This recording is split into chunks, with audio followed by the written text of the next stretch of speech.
과거부터 현재까지의 부동산의 가격 변동은 대체로 장기 우상향의 계단형 패턴이었습니다.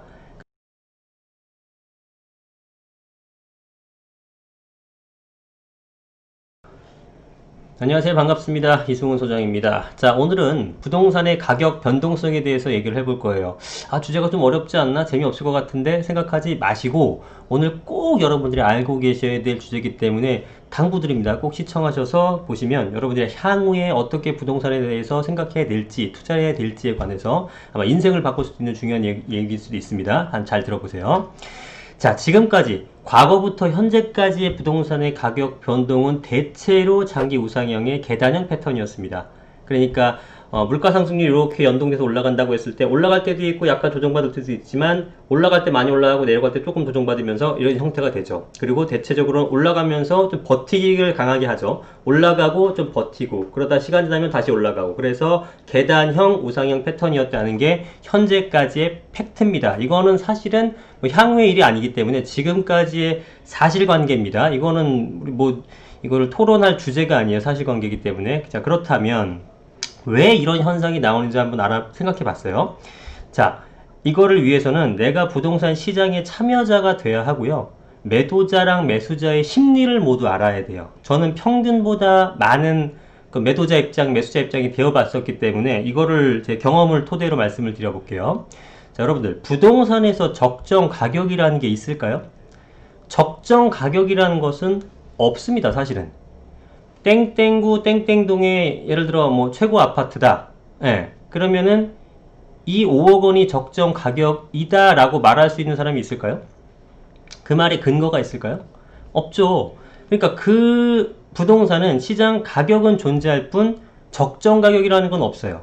이거는 아파트는 7억이 적당해. 저 아파트는 9억 5천이 적당해. 얘는 8억 3천이 적당해. 이거 누가 얘기할 수 있죠? 아무도 없죠. 그러니까 적정 가격이라는 것은 없다고 표현할 수도 있고 있다고 하더라도 우리가 알지 못하죠. 그러면 예를 들어서 땡땡 아파트가 기준 가격도 없이 싸다, 비싸다 라고 판단하는 건 어떻게 가능할까요? 우리가 어떤 아파트가 있어요. 근데 기준 가격이 없잖아요. 적정 가격이 없으니까. 근데 누구는 싸고 누구는 비싸다라고 판단하는 거는 왜 그래요? 그거는 각자가 갖고 있는 기준점이 있기 때문입니다. 이 기준점은 개개인별로 틀리기 때문에 똑같은 땡땡 아파트를 보더라도 누군가는 비싸다고 생각하고 누군가는 저렴하다고 생각하고 또 누군가는 적정하다고 생각하기도 하죠. 강남의 아파트 가격은 비싼 걸까요? 대다수는 비싸다고 말할 겁니다. 그런데 일부 사람들은 비싸다고 생각 안 합니다. 그 일부가 눈치채셨겠지만 부자들이죠. 그들은 20억 원이 넘는 아파트라도 마음에 들면 삽니다. 왜냐? 여력이 되니까. 보통 사람들이 생각하듯 20억 원이 넘는 아파트는 비싸기 때문에 더 이상 가격이 올라가기 힘들다는 것은 순전히 본인의 기준점에서 파생된 생각이에요. 그러니까 그 생각은 주관적인 겁니다. 물론 20억 원이 넘는 아파트가 비싼지 싼지 물어봤을 때 10중 9은 비싸다고 할 거죠. 그런데 나머지 소수의 사람들은 적정하다고 생각할 거고 심지어 저렴하게 느끼는 사람도 존재합니다. 자, 이런 사람들로 형성된 것이 소위 강남시장이겠죠. 즉 자산가들이 모인 시장이죠. 대한민국의 1% 상위 계층은 숫자로 단순 비교하게 되면 5천만 중에 1%니까 50만 명입니다. 그런데 20억 원이 넘는 주택과 아파트는 몇 채 정도 될까요? 20억 원이 넘는 주택과 아파트 많아졌다고 하더라도 많이 잡아야 10만 채? 그러니 대다수의 사람들이 강남 아파트가 비싸다고 하고 수요가 적다고 하더라도 그 적은 수요는 그들이 원하는 지역의 공급량 에 비해서는 수요 초과 현상이 생겨나는 거예요. 50만 명 1%, 대한민국 1% 굉장히 적은 수요지만 그 수요 대비 그 사람들이 원하는 공급량은 많이 잡아야 10만 채, 더 적다라는 그 의미입니다. 그래서 내 기준에서는 20억? 더 올라가겠어? 이렇게 생각하겠지만 매번 신고가를 갱신하면서 가격이 올라가는 이유고요. 강남의 아파트 가격이 얼마나 적정한지 여러분과 저는 알지 못합니다. 그 누구도 몰라요. 그러나 적어도 강남의 수요층은 우리보다 주택에 대한 기준점, 본인이 설정한 기준점을 월등히 높게 설정되어 있기 때문에 지금 금액보다도 꾸준하게 가격이 상승할 가능성이 대단히 높다는 겁니다. 자, 최근에 영끌이라는 단어가 유행하고 있죠. 자, 왜 이런 현상이 나타날까요? 그들은 그동안 뭐 하다가 이제 와서 영끌을 하면 구입하는 걸까요? 영끌을 하는 사람들에 대한 한번 단상을 말씀드려 볼게요. 자, 이 사람들은 부동산을 가치 투자 형태로 바라보는 사람들은 아닐 거라고 생각합니다. 그보다는 계속 오르는 상황을 오랜 기간 보았고 더는 안 되겠다 싶으니까 추격 매수를 한 거예요. 굳이 말하자면 추세적 투자자입니다. 그냥 쉽게 표현하면 추격 매수자죠. 자, 추격 매수자가 많아질수록 가격의 오름폭은 더 크고 더 길어집니다. 나름의 기준으로 가치 투자를 하는 사람들은 추격 매수자가 아니라 가치 투자를 하는 사람들은 이 아파트는 내 생각에 8억 원이 적당한데 아직 7억 원이네? 오케이, 구입해도 되겠다. 이렇게 생각합니다. 자, 그리고 이 아파트는 10억 원이 적당하다고 생각하는 사람도 있어요. 그럼 7억이면 당연히 구입해야겠죠? 이 상황에서 그 7억 원 아파트가 8억 원이 되었을 경우 적정 가치를 8억 원에 생각한 사람들은 더 이상 구매를 안 하겠죠. 그러나 9억이라든가 10억이라고 생각했던 사람들 중에서 아직 구입 못한 사람들은 여전히 매수를 하겠죠. 그러니까 7억짜리가 8억이 되더라도 더 올라가는 겁니다. 이런 식으로 가치 투자자들이 당시 그 아파트에 대해서 얼마까지 평가하는지에 따라서 가격은 올라가게 되는 거죠. 이렇게 최종적으로 10억 원이 되었다고 가정해 봅시다. 가치 투자자가 최종 10억 원까지 있었으니까. 그러면 여기서 적정 가치가 8억 원으로 생각했던 사람들은 10억 원까지 오른 아파트를 팔아야 할까 고민하게 되죠. 왜냐면 이거 2억이나 올랐거든. 그래서 시장을 예의주시하면서 봅니다. 근데 가격의 변동에 촉각을 곤두세웠는데 놀랍게도 10억 원에서 더 올라가는 거야. 10억 5천이 되더니 11억 원의 호가가 나오기 시작합니다. 자, 이런 상황에서 더 이상 가격이 올라가지는 않을 거라고 생각하면서 먼저 매도하겠다라고 마음 먹는 매도자는 극소수가 돼요. 아니, 내가 생각했던 건 분명히 8억, 9억 정도가 적정 가격이라서 10억까지 가서 팔고 싶었거든? 근데 팔까 말까 고민 중인데 계속 올라가네? 그러면 사람 못 팝니다, 쉽게. 거기서 팔겠다라고 마음먹은 사람은 정말 극소수예요. 왜? 상승 추세인 상황이니까. 그런데 어떻게 된 걸까요? 10억 원이 가치 투자자의 최고 금액이었는데 도대체 10억을 넘어서 10억 5천, 11억에 거래가 됐다라는 것은 누가 산 겁니까? 가치 투자자는 아니잖아요.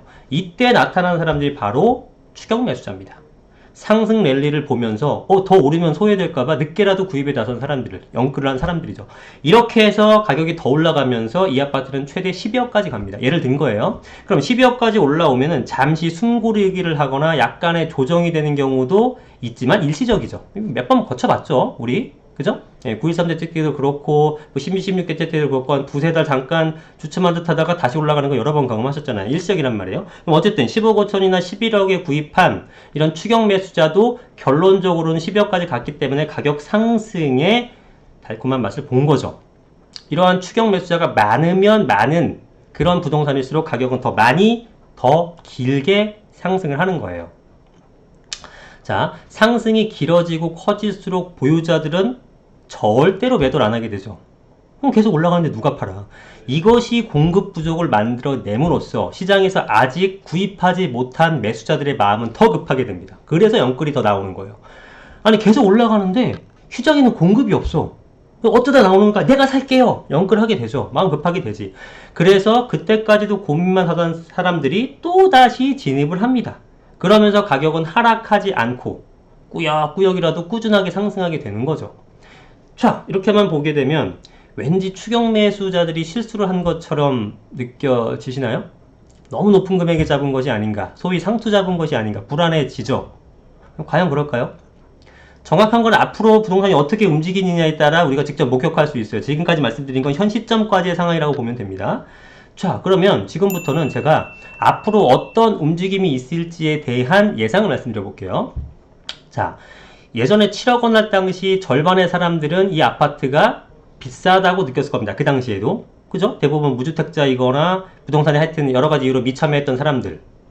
그걸 7억에 왜 사냐 이런 생각했던 사람들. 그리고 나머지 반 중에서도 여전히 이게 좀 부담스럽게 느낀 사람, 뭐 적정하다고 느낀 사람, 내지는 또 저평가라고 느낀 사람도 있을 거예요. 그러면 저평가로 느낀 사람 중에서는 아까 말씀드렸던 것처럼 뭐 8억, 9억, 10억 이 정도가 적당하다라고 생각하는 걸로 또 이제 분류가 되는 겁니다. 그러니까 전체 참여 중에 반 정도는 관심 없어요. 그 7억이라는 금액에도. 반 정도는 괜찮은데 그 중에서도 부담스러운 사람 못 사는 거고, 적정하다, 7억이 적정하다고 사는 사람은 실거주자 아니고서는 투자자로서는 들어오지 않겠죠. 굉장히 소수만 참여하게 되는 거고, 나머지 저평가. 그러니까 2분의 1 중에 3분의 1. 확률적으로 따지면 50% 중에 3분의 1이니까 약 17% 정도의 사람만이 이것을 싸다고 구입하려고 마음 먹는다는 거죠. 그러니까 10중 8구는 저렴하다고 느끼지 않았다는 겁니다. 그 싼 금액에서도, 예전의 금액에서도, 지금, 또 저평가라고 생각하는 사람들도, 이거 확실한 저평가야. 사야지? 이렇게 했을까요? 그리고 확신을 갖고? 그렇지 않아요. 그 사람들도 나름대로 저평가로 평가한 사람들이지만, 확신하지 못합니다. 미래에 대해서. 사면서도, 내가 이거 판단이 맞는 걸까? 밤새 고민하고 최종 투자를 겨우 실행을 한 거죠. 그런데 그 아파트가 12억 원이 됐습니다. 그러면 7억 원에 구입한 사람이 8억 원이나 9억 원에 매도를 할까요? 아니, 7억 원에 구입했으니까 8억이든 9억이든 뭐 10억이든 이렇게 매도를 하게 되면 한 1억에서 2억 내지 3억 정도를 벌었으니까 그렇게 팔려고 할까요? 안 팔죠, 당연히. 여러분 다 알고 있잖아요. 아무리 7억 원에 매수했다고 해도 지금 시세가 12억 원인데 누가 10억에 팔고 9억에 팔아요. 그죠? 최소한 12억 이상 받으려고 하는 거 아니겠습니까? 아주 급한 사정이 있어도 10억, 9억에 왜 팔아? 11억에만 내놔도 뭐 하루만 팔릴 텐데. 그죠? 그러니까 이제 이 아파트를 이건 이제 7억 원이다, 뭐 8억이다, 9억이다, 10억이다 이렇게 생각한 사람은 없어지는 겁니다. 즉 가치의 기준점 자체가 모두 올라간 거예요. 예전에는 7억이면은 이게 비싸냐 싸나 이랬는데 지금 7억이 기준점이 아니라니까? 그죠? 이젠 12억을 기준으로 가는 거예요. 그러니까 기준점 자체가 모두 상승한 겁니다. 이런 식으로 아파트 가격은 쫙 올라가고 유지되고 올라가고 유지되면서 우상향 장기 계단형 패턴이 되는 거예요. 무슨 식인지 알겠어요? 이런 가격 상승 프로세스를 그래프로 그려보게 되면 계단형 장기 우상향이 된다니까요. 그러니까 부동산이 잘 들어오세요, 여러분들. 부동산이 주식과 틀린 이유 중 하나는 황금성이죠. 이거는 상식이니까 잘 아실 거고, 주식은 적정 가격이 되면은 매도한 사람이 많습니다. 부동산은 가격이 상승할수록 매도자가 줄죠. 매수자는 늘어요. 이거는 황금성의 제약도 여기에 한몫합니다. 매도하려면 아주 복잡한 세금을 거쳐야 해요. 짧게 보유하거나 거주하지 않거나 다주택자가 되거나 세금이 무지하게 커집니다. 더더욱이나 매도를 꺼려지게 되죠. 이런 것은 공급 부족을 심화시키기 때문에 시장 가격의 상승을 부채질하는 거예요. 자, 조금 전 아파트가 12억 원이 되었을 때 사람들은 비싸다는 인식을 하게 되겠죠? 과거의 금액과 비교를 하기 때문에 그래요. 저 아파트 옛날에 7억 원이었는데, 이 생각하게 되면 당연히 12억의 금액은 엄청 높아 보이는 거죠. 근데 그게 바로 여러분들 함정이고 이겨내야 할 고정관념입니다. 우리 머릿속에는요, 미래에 대한 경험이 없어요. 미래에 대한 경험이 없기 때문에 생각조차 못합니다. 그러니까 과거의 모습은 대신에 선명하게 있잖아요. 그러니까 항상 현 시점의 가격은 대단히 억울하게도 과거의 가격과만 비교가 됩니다. 그러니까 언제나 비싸다는 오명을 쓰는 거예요, 부동산들은. 왜? 과거의 가격이 현재보다 저렴한 경우는 없으니까. 그러니까 여러분들은 의도적으로 생각을 달리해서 미래의 모습을 예상해야 되는 겁니다. 과거 금액 잊으세요. 12억 원의 아파트다. 5년 후면 한 15억 원 될 테니까 지금 사도 되겠구나 라는 생각을 할 줄 아셔야 되는 거예요. 그럼 현재의 금액이 비싸 보이지 않습니다. 단순히 최면을 걸어라 이런 뜻이 아니에요. 제가 생각하는 한 부동산은 장기 우상향이었고 이는 앞으로도 변함없을 거라고 저는 생각합니다. 그러니까 위와 같은 믿음을 가지고 투자에 임하시라는 거죠. 그렇지 않으면은 쉽게 사기 어렵기 때문에. 그죠? 만약 그렇게 못하면은 집값은 평생 비싸 보이고 평생 집을 구입하지 못하고 렌트푸어가 될 수도 있는 거예요. 여러분 지금 당장 집을 사라 마라 또 이렇게 해석하지 마시고 전반적인 인식을 그렇게 가지라는 거예요. 부동산은 항상 비싸 보일 수밖에 없는구나. 이건 좀 깨야 되는구나. 생각해보세요. 약 5년 전쯤이면 2015년경인데 그때 가격 생각해 보십시오. 거의 뭐 주섰죠? 이건 산 게 아니라 주셨다고 표현해야 됩니다. 강남의 아파트 한 3억이면 살 수 있었어요. 전세 않고. 근데 그런 아파트가 한 15억 올랐잖아요. 15억. 평균적으로 잡아도 한 12억에서 15억 올랐단 말이에요. 당시 기억나는 아파트가 뭐 대치동의 레미안 팰리스라든가 뭐 반포에 있는 한 50평대, 60평대 아파트를 그거 갭 3억, 4억이면 샀다니까요. 수익률이 400%, 500% 수익률이었죠. 근데 왜 안 샀어요, 그때? 왜 안 샀어요? 그때도 그 가격이 비싸 보였거든. 왜? 그 더 전 금액하고 또 비교하게 되니까. 자, 이거 똑같아요. 당시에도 과거의 금액만 생각하고 미래의 금액을 못 받기 때문입니다. 그러니까 부동산을 투자해서 돈을 버는 방법은 생각해보면은 어떻게 보면 아주 쉬우면서도 또 어려워요. 근데 이제 모순되는 표현인데 쉽다고 말한 이유는 부동산은 그냥 구입한다, 보유한다, 기다리면 올라간다. 이렇게 하면 됩니다. 누구나 할 수 있는 거죠. 근데 어렵다라는 것은 이런 생각까지 도달하기가 어렵다라는 거예요. 과연 오를까? 앞으로 내린다던데? 금융위기가 뭐 어떻게 되지? 뭐 각종 생각이 많아지게 되면서 부동산으로 뭔가 투자를 해서 돈 벌기가 점점 어렵게 되는 거죠. 자, 지난 5년간 생각해보면 서울의 아파트를 구입한 사람 중에 가격이 떨어진 아파트를 구입한 사람이 있나요? 단 한 명도 없을 겁니다. 그러니까 뭘 사도 다 돈을 벌었죠. 많이 벌었냐 적게 벌었냐의 차이예요. 어떤 아파트를 구입할지 너무 고민하지 마시고 내가 구입할 수 있는 아파트를 그냥 구입하면 돼요. 그럼 최소한 집을 사지 못한 분보다는 앞서가게 되는 거예요. 여러분이 원하는 게 무언가요? 모두 다 똑같은 사회를 만드는 거예요? 아니면 경제적인 자유를 원하시는 거예요? 결과에 평등 사회를 만들고 싶다면은 부동산은 공공재적 성격이니까 지금처럼 집을 사지 말고 계속 하던 일 하시면 됩니다. 그렇지만 내가 원하는 것이 경제적 자유라면 집을 사시는 것이 맞아요. 그것이 경제적 자유를 달성하기 위한 밑바탕이 되어줄 수 있습니다. 자, 전체적인 개념을 생각해 보시자는 거예요. 지금은 집을 구입할지 말지는 개인별로 다 틀립니다. 그죠? 다주택자가 집을 구입하면 지금 취득세 엄청나게 내야 되고 나중에 양도세 부분, 보유세 부분 다 따져볼 게 너무나 많죠. 그죠? 예, 그렇기 때문에 지금 당장 집 사란 얘기냐 이런 거 좀 유치한 댓글 좀 달지 마시고 한번 생각을 해보자는 거예요. 부동산에 대한 전반적인 개념에 대해서 뭐 조금이라도 도움이 되셨기를 바랍니다. 자, 오늘 영상 여기까지 마치겠습니다. 감사합니다.